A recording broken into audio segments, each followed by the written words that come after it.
बंधुओं, पतिव्रता नारी का धर्म तुमको कितना बताऊं मैं।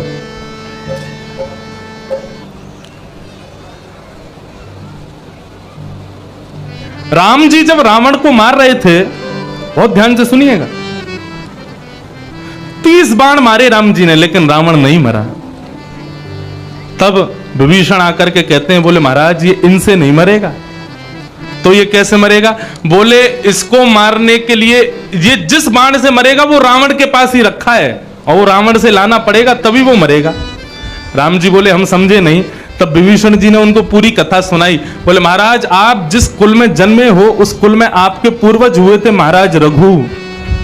बोले हाँ हमारे पूर्वज थे महाराज रघु, इसीलिए हम रघुवंशी कहलाते हैं। बहुत ध्यान से सुनना बंधु, रघु महाराज जैसा प्रतापी राजा नहीं हुआ इस धरा धरती पर, और उनके प्रताप का मुख्य कारण थी रघु महाराज की पत्नी और उनकी पत्नी का पातिव्रत धर्म। रावण जब नया नया राजा बना था तो इसने सबको बंदी बना लिया, सबको परास्त कर दिया, इंद्र को भी परास्त कर दिया, कुबेर को भी परास्त कर दिया, नारद जी आदि सब इसके यहां पर तो महाराज कीर्तन करते थे। 33 कोटि देवता लंका में आकर के रोज हाजिरी देने आते थे और कंस के आगे हाथ जोड़ के खड़े रहते थे, हमारे लिए कोई आज्ञा। कंस कहता था आज बहुत धूप हो रही है, हे सूर्य नारायण आज तुम ढक जाओ, बादलों में चले जाओ, ज्यादा गर्मी मत करो। तो सूर्य को ढकना ही पड़ता था, इतना भय था रावण का। रावण ने एक दिन अपने महामंत्री से पूछा, मैंने सबको परास्त कर दिया, कोई रह तो नहीं गया? बोले हाँ महाराज, उत्तर भारत के एक राजा हैं, बहुत पराक्रमी हैं, अभी तक उनको परास्त नहीं किया। बोले क्या नाम है उनका? बोले उनका नाम है महाराज रघु। रावण बोले तो फिर चलो सेना तैयार करो, रघु से युद्ध करने के लिए जाएंगे। तो राजाओं के यहां पर उचित उनको निर्देशन देने के लिए ब्राह्मण भी होते थे। तो ब्राह्मणों ने कहा महाराज हम आपसे प्रार्थना करते हैं, जिसमें आपकी भलाई होगी हम वही करवाएंगे। हम आपसे प्रार्थना करते हैं आप सबको परास्त कर दो, लेकिन रघु महाराज से युद्ध करने की सोचना भी मत। क्यों? बोले महाराज रघु तो बहुत बड़े पराक्रमी हैं, आप हमारी एक बात मान लीजिए। बोले क्या? बोले आप एक बार अकेले ही रघु महाराज के पास चले जाओ और केवल उनके पराक्रम का दर्शन करके आओ। आपको यदि लगे कि मैं इनको हरा सकता हूं फिर सेना लेके जाना। पहले से सेना लेके जाओगे तो हमें निश्चित, हम आपको दावे से कहते हैं आप जीवित नहीं लौटोगे। रावण को यह बात सहन नहीं हुई कि मेरे आगे इतना बड़ा कोई राजा आ गया जो मुझको परास्त कर देगा। रावण ने ब्राह्मणों की बात मानी और अकेला रावण गया रघु महाराज के यहां। सरयू नदी के किनारे बैठकर के रघु महाराज संध्या कर रहे थे जब रावण पहुंचा। संध्या कर रहे थे, गायत्री उपासना कर रहे थे। रावण ब्राह्मण है, वेदज्ञ था, सब जानता था कैसे संध्या होती है, कैसे हवन होता है, कैसे यज्ञ होता है, उसको सब पता था, विद्वान तो था रावण। रावण दूर बैठकर के केवल उनका देख रहा था ये संध्या कैसे करते हैं। तो रघु महाराज संध्या कर रहे थे तो अगमर्षण का जल संध्या में उस अगमर्षण के जल को ऐसे स्थान पर डाला जाता है जहां किसी का चरण ना पड़े, दिशा देख करके डाला जाता है, दक्षिण में डालना वर्जित है, ऐसे ऐसे उसके अगमर्षण के जल के नियम है। तो अगमर्षण का जल लेकर के रघु महाराज ने उसको दक्षिण दिशा की ओर फेंक दिया। जैसे ही दक्षिण में फेंका तो रावण उठ करके हंसने लगा, बोले कि आपका गलत यशगान करते हैं दुनिया के लोग कि आप बहुत बड़े पराक्रमी, बहुत बड़े विद्वान, बहुत बड़े वेदज्ञ हो। मैं रावण हूं, परम विद्वान हूं, सब जानता हूं, रोज संध्या करता हूं त्रिकाल, मुझे पता है अगमर्षण के जल को दक्षिण दिशा में नहीं डाला जाता। आपने क्यों डाला? आप महाराज रघु कहलाते हैं, लोग आपके गुणगान गाते हैं, लेकिन ये आप इतनी छोटी सी बात नहीं जानते कि अगमर्षण के जल को दक्षिण में नहीं डालते। रघु महाराज मुस्कुराने लगे, मुस्कुरा करके बोले रावण मैं जब संध्या उपासना कर रहा था ना तो नेत्र बंद करके मैं दर्शन कर रहा था, दक्षिण भारत में एक बहुत बड़े वेदज्ञ, एक बहुत बड़े अग्निहोत्री ब्राह्मण हैं। मैं जब आंख बंद करके बैठता हूं और संध्या करता हूं तो मुझे दुनिया भर के विशिष्ट जनों के दर्शन होते हैं। तो जैसे ही मुझे उन दक्षिण भारत के ब्राह्मण देवता का दर्शन हुआ, मैंने क्या देखा कि उनकी इकलौती एक गाय है जिसका दूध वो लेते हैं, जिसके घी से वो हवन करते हैं। उस गाय पर एक शेर आक्रमण करने वाला था मैंने मन में विचार किया कि यदि शेर ने गऊ पर आक्रमण कर दिया और ब्राह्मण के घर में गऊ का रक्त फैल गया तो उनके द्वारा किया गया आज तक का जितना भी यज्ञ है, जितना भी अनुष्ठान है, सब बर्बाद हो जाएगा। इसलिए मैंने अगमर्षण के जल को दक्षिण में फेंका और उस अगमर्षण के प्रताप से वो शेर मर गया और गऊ की रक्षा हो गई। रावण हंसने लगा, बोले अच्छा तुमने उत्तर भारत में बैठ करके उस शेर को मार दिया? बोले तुमको विश्वास नहीं होता, जाके देख लो। रावण दक्षिण की ओर गया तो जैसा उन्होंने बताया उसी ब्राह्मण के घर पर पहुंचे तो क्या देखा, शेर मरा पड़ा है, गऊ जीवित है और ब्राह्मण बैठ करके वहां पर हवन कर रहे हैं। ये देखते ही महाराज रावण तो चौंक गया, बोले उत्तर में बैठे बैठे दक्षिण में शेर को मार दिया। बोले रघु महाराज साधारण नहीं है। उसने कहा कि अब रघु महाराज के संग रह करके इनका शिष्य बनूं और इनकी सब गोपनीय बातों को जान लूं। जब मुझे सब पता चल जाएगा तब इन पर आक्रमण करके इनको हरा दूंगा। और रावण आकर के चरणों में गिर गया, बोले महाराज मुझे शिष्य बना लो। रघु महाराज ने कहा ठीक है तुम बैठे रहो यहीं पर, हम क्षत्रिय हैं, तुम ब्राह्मण हो, हम तुमको शिष्य नहीं बना सकते, लेकिन हाँ एक काम कर सकते हैं, तुम हमारे संग रहा करो। तो रावण रघु महाराज के संग रहने लगा। एक प्रकार से कह दिया जाए तो अतिशयोक्ति नहीं, मित्र बन गया रघु महाराज का।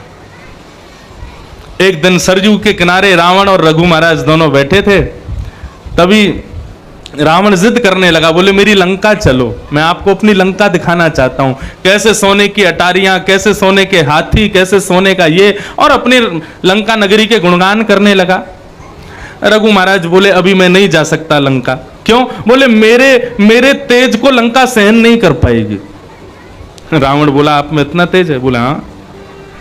लेकिन रावण मुझे लंका जाने की जरूरत नहीं, मुझे सब पता है लंका कैसी है। बोला अच्छा। बोले आओ दिखाऊं तुम्हें। इतने में उन्होंने एक तिनका उठाया और सरजू जी के किनारे पूरी लंका का नक्शा बना दिया और कह दिया देख ये तेरा घर है, ये मंदोदरी का कक्ष है, यहाँ कुंभकर्ण सोता है, यहाँ पर अक्षय कुमार बैठा है, और पूरी बातें बता दी महाराज। सब वहीं सरजू जी के किनारे बैठे बैठे सब दिखा दिया रावण को, तेरी लंका ऐसी कैसी सब बता दिया। रावण बोला आपको कैसे पता कि मेरी लंका में कौन कहां रहता है, कौन क्या कर रहा है? और इतना ही नहीं, वो ये भी बता देते तू अभी जाके देख ले, विभीषण अपने कक्ष से निकला है और निकल करके अशोक वाटिका की ओर जा रहा है, तू जाके देख ले, विभीषण जा रहा होगा। रावण तुम्हारा चरणों में गिर गया, बोले महाराज मेरी लंका चलो, एक बार चरण पधरा करके उस लंका को आप पवित्र कर दो। रघु महाराज बोले ज्यादा जिद मत कर, मेरी इच्छा नहीं है जाने की, मैं नहीं जाऊंगा। रावण जिद करने लगा तो रघु महाराज ने लंका के नक्शे का एक भाग की मिट्टी उठा करके सरजू जी में फेंक दी। रावण बोला ये क्या किया? बोले इतना भाग तेरा समुद्र में डूब गया, जाके देख ले। अब तो रावण दौड़ करके गया तो जितना भाग रघु महाराज ने उठा के फेंका सरजू जी में, उतना भाग डूब गया समुद्र में। रावण सिर पकड़ करके बैठ गया, बोले इनसे कैसे जीतूं मैं, इनसे नहीं जीत पाऊंगा। अरे वो आदमी युद्ध ही नहीं करता, बैठा बैठा सबको मार देता है, बैठा बैठा सब कर देता है, उससे युद्ध क्या करूं मैं? यदि रघु सोच ले कि रावण को हार्ट अटैक आ जाए तो यही मर जाऊंगा मैं, तो वो इतना बलवान है। तभी रघु महाराज ने खोजबीन की कि रावण ने खोज की कि रघु के बल का कारण क्या है। तब किसी ने बताया, बोले रघु महाराज की जो पत्नी है ना, वो पतिव्रता नारी है, यदि उनका पातिव्रत धर्म टूट गया तो रघु एक बाण में मर सकते हैं। रावण बोला तो फिर ये काम तो मैं कर दूंगा। क्यों? बोले मुझे रूप बदलना आता है, मैं रघु का रूप धारण करके चला जाऊंगा, इनकी पत्नी का पातिव्रत धर्म तोड़ दूंगा और उसके बाद रघु पर जब मैं आक्रमण करूंगा तो रघु को मरना पड़ेगा। और रावण ने रघु का रूप धारण किया और रूप धारण करके जैसे ही अयोध्या में पहुंचा, रघु महाराज की पत्नी के सामने जाकर के बैठा तो नैनों की चपलता और उसके बैठने उठने के ढंग से ही उनकी पत्नी को पता चल गया कि ये मेरे महाराज रघु नहीं है। सैनिकों को आज्ञा दे दी, बोले बंदी बना लो। सैनिक बोले महाराज रानी साहिबा ये तो महाराज रघु हैं, इनको कैसे बंदी बना? बोले रघु नहीं है, ये कोई बहलू पिया है, इसको बंदी बनाओ। बंदी बना लिया। बंदी बना करके सबने पूछा आपको कैसे पता कि ये महाराज रघु नहीं है? बोले रघु महाराज का हमको इसलिए पता है क्योंकि वो जब भी अयोध्या में आते हैं तो सबसे पहले अयोध्या को प्रणाम करते हैं, और जब भी राजभवन में आते हैं तो उनके मस्तिष्क पर अवध की रज लगी रहती है, लेकिन इसने अयोध्या को प्रणाम नहीं किया। ये रघु नहीं है, ये कोई उनका बेलूपिया है।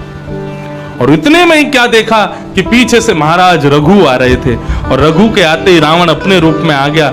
रघु महाराज को जब सबरी बात पता चली कि रावण छल कर रहा है हमारे संग रह के, और हमारा ही सब कुछ बर्बाद करने पे तुला है, रघु महाराज ने तुरंत बाण का संधान किया और रावण को मारने के लिए जैसे तैयार हुए, इतने में ही ब्रह्मा जी प्रकट हो गए। ब्रह्मा जी बोले, प्रभु आप रावण को मत मारो। बोले क्यों? बोले अरे जय विजय को श्राप लगा, वो 3 बार राक्षस बन के आएंगे। ये पहले हिरण्यकश्यप हिरण्याक्ष बन के आए, अब रावण कुंभकर्ण बन के आए हैं, द्वापर में दंतवक्त्र शिशुपाल बन के आएंगे, और ये केवल भगवान के हाथों मरेंगे, आप इसको नहीं मार सकते। रघु महाराज बोले बाण तो प्रत्यंचा पे चढ़ गया, अब तो ये मरेगा। बोले महाराज आप एक काम कीजिए, ये बाण मुझको प्रदान कर दीजिए, आपके ही कुल में रघुनंदन श्री राम का प्रादुर्भाव होगा, उनको ये बाण प्रदान कर दिया जाएगा, तब वो इसी बाण से रावण को मारेंगे, तब रावण मरेगा। अब ब्रह्मा जी बाण लेकर के चले गए। रावण को पता चल गया कि मेरे प्राण उस बाण में हैं जो ब्रह्मा जी के पास है। उसने तपस्या की, तपस्या करके ब्रह्मा जी को प्रकट कर दिया। ब्रह्मा जी से कहा मैं जो मांगू मुझे दोगे? ब्रह्मा जी बोले तू जो मांगेगा सो देंगे। ब्रह्मा जी भूल गए थे कि इसके प्राण का बाण मेरे पास है। उसने तुरंत कहा कि रघु महाराज जिस बाण से मुझे मारने वाले थे वो बाण मुझे दे दो। सोई वो बाण ब्रह्मा जी ने रावण को दे दिया, ना चाहते हुए भी, और रावण ने उसको ला करके लंका में छुपा दिया। विभीषण जी ने यह कथा राम जी को सुनाई, बोले जब तक वो बाण नहीं मिलेगा तब तक रावण नहीं मरेगा। हनुमान जी आए, आकर के बोले हमको तो केवल इतना बता दो बाण लंका में ही है ना? बोले हाँ लंका में ही है, तो खोज के लाने की जिम्मेदारी है हमारी। और नन्हे से बटुक ब्राह्मण बन गए। हनुमान जी ऊंची धोती पहनी, गले में पटका डाला, सिर पर त्रिपुंड लगा के, चौड़ी चोटी और पूरा मुंडन करके, बिल्कुल छोटे से बालक ब्राह्मण बन करके, और हनुमान जी सीधे मंदोदरी के पास पहुंचे। पति कितना भी बड़ा पराक्रमी हो, कितना भी बड़ा बलवान हो, कितना भी बड़ा धनवान हो, उसका धनवान होना, उसका पराक्रमी होना, उसका बलवान होने के पीछे कारण पत्नी ही होती है। जो पत्नी का सम्मान नहीं करता वो बलवान धनवान पराक्रमी हो ही नहीं सकता। रावण जी बोले हो ना हो, रावण अपनी गोपनीय से गोपनीय बात मंदोदरी को बताता होगा। मंदोदरी के पास हनुमान जी पहुंच गए, और हनुमान जी वहां जाकर के रावण का गुणानुवाद करने लगे। रावण महाराज की जय हो, रावण की जय हो, रावण की जय जयकार हो। मंदोदरी रोने लगी, बोले हे ब्राह्मण देवता, आप मेरे पति की जय जयकार कर रहे हो, लेकिन वहां पर राम जी एक के बाद एक बाण मारे जा रहे हैं मेरे पति को, कभी हाथ कट रहे हैं, कभी पैर कट रहे हैं, आप उनकी जय जयकार कर रहे हो। हनुमान जी गए, अरे देवी रोती क्यों हो? तुम नहीं जानती क्या? भूल गई क्या? बोले क्या? बोले रावण का प्राण रूपी बाण वो तो लंका में ही दुबका के रखा उसने, जब तक वो राम जी को नहीं मिलेगा तब तक कितने भी बाण मारते ना, रावण मरेगा तो नहीं ना। मंदोदरी तुरंत उसको याद आया, बोले अरे हाँ हाँ हाँ, मेरे स्वामी रावण ने मेरे ही कक्ष के खंबे में तो गड़वाया है उस बाण को, वो यही मेरे कक्ष में ही तो रखा है, रोज मैं उसकी पूजा करती हूँ क्योंकि मेरे पति के प्राण उसमें विद्यमान है। अरे मैं तो भूल ही गई थी कि वो बाण तो मेरे पास ही रखा है, जब तक वो बाण राम जी को नहीं मिलेगा तब तक रावण मर थोड़ी सकता है। अरे ब्राह्मण देवता आपको बारंबार प्रणाम। जैसे प्रणाम करने को मंदोदरी झुकी, उठ करके देखा तो हनुमान जी महाराज खड़े हो गए। बोले कहाँ हैं बताओ हमको। अब तो मंदोदरी का गला पकड़ लिया हनुमान जी ने, बोले कहाँ है दिखा। इतने में मंदोदरी ने बताया, बोले ये वाले खंबे में रखा है। एक मुष्टि प्रहार करके खंभ भेदन किया और उसमें से बाण निकाल करके हनुमान जी लेकर के गए, रघुनाथ जी के चरणों में जाकर के रख दिया। रघुनाथ जी ने उसी बाण का संधान करते हुए रावण का वध कर दिया। वही 31वां बाण था। पूरी कथा हमने क्यों सुनाई? इस कथा को सुनाने का प्रयोजन क्या था? रघु महाराज जो रावण को मारने में सामर्थ्यवान थे, जो इतने बड़े सामर्थ्यवीर थे, उनकी सामर्थ्यता का कारण क्या थी? उनकी पत्नी, उनका पातिव्रत धर्म, उनकी पत्नी का। यह होता है पातिव्रत धर्म। अपने पति के अलावा अन्यत्र किसी के प्रति दृष्टि रखने मात्र से पति का पतन होना शुरू हो जाएगा। पति बनता है तो वो पत्नी की कृपा ही है उसके ऊपर। इसलिए पत्नी को चाहिए कि अपने पातिव्रत धर्म का पालन करे। भगवान ये बात सब गोपियों को समझा रहे थे। गोपियां अपने पैर के अंगूठे से जमीन में गड्ढा करती जा रही हैं। भगवान ने पूछा तुम लोग क्यों आई हो, हमको बताओ। तो गोपियां उत्तर दे रही हैं, मैवं विभोर्हति भवान गदितुं नृशंसं संत्यज्य सर्व विषयांस्तव पादमूलम् भक्ता भजस्व दुर्वग्रहमात्यजास्मान् देवो यथादि पुरुषो भजते मुमुक्षुम्। हे प्रभु, हम भक्त हैं, हम सब छोड़कर के आपकी शरण में आए हैं, क्योंकि आप ही कहते हो सर्वधर्मान परित्यज्य माम एकम शरणम ब्रज। लोग इस श्लोक का उचित अर्थ नहीं निकाल पाते। सर्वधर्मान परित्यज्य माम एकम शरणम ब्रज, इसका भाव क्या है?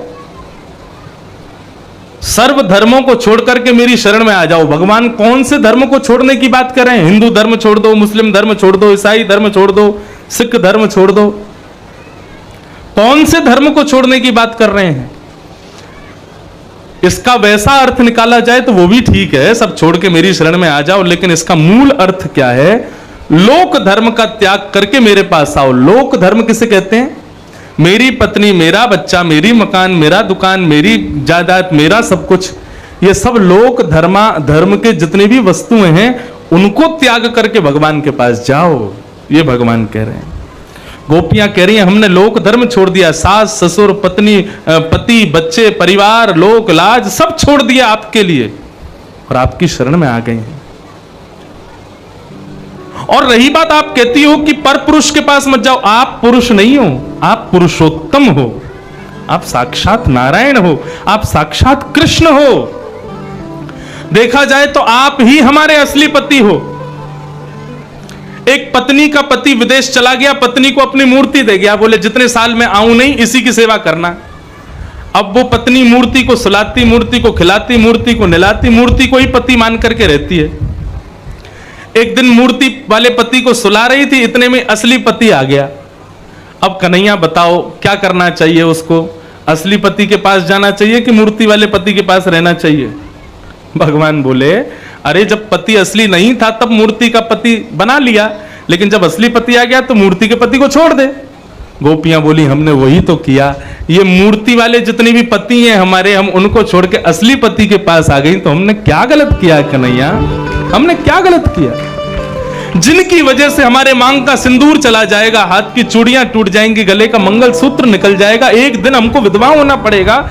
उन नकली पतियों को छोड़ के आज उस पति के पास आई जो सदा सर्वदा हमको सुहागन रखेगा, तो हमने क्या गलत किया? आप अजर अमर हो कन्हैया, हमने क्या गलत किया? तब भगवान ने गोपियों के साथ में रासप विहार किया, लेकिन गोपियों के हृदय में अभिमान आ गया कि हम बहुत सुंदर हैं इसलिए ठाकुर जी रास कर रहे हैं। तो भगवान फिर से अंतर्ध्यान हो गए, और जैसे ही ठाकुर जी अंतर्ध्यान हुए तो गोपियों ने गोपी गीत गाया। 2 श्लोक गा के फिर आगे चले। जयति तेधिकं जन्मनाभजः श्रयतन्दिरा ससदत्रिः दयितदृश्यता दीक्षुतावता स्वैध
जितने भी भाई लोग पीछे खड़े हैं पंडाल के बाहर, वो आके भीतर बैठ जाओ। खड़े होके कथा नहीं सुनते हैं, कथा का भी एक उचित सम्मान होता है, बैठ करके विराज करके कथा सुननी चाहिए। तो गोपियां गोपी गीत गा रही हैं और कह रही हैं, हे नाथ तुम कहां हो, प्रकट हो जाओ।